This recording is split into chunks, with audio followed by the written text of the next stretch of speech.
SquareShare allows us to communicate and work with our graduates in a different way. Rather than asking them to come to us, it allows us to go to them.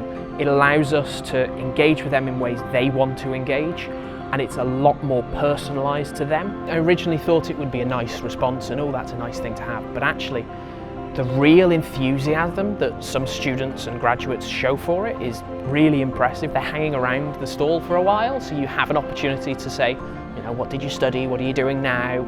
I have those conversations. Social media impact has been really big. Our hashtag use of LiveUniGrads rocketed from what it previously used. We were trending on the UK at one point, and we had some really good stats coming through, and it has allowed us to find our graduates on social media really well. The one word I would use to describe SquareShare is unique.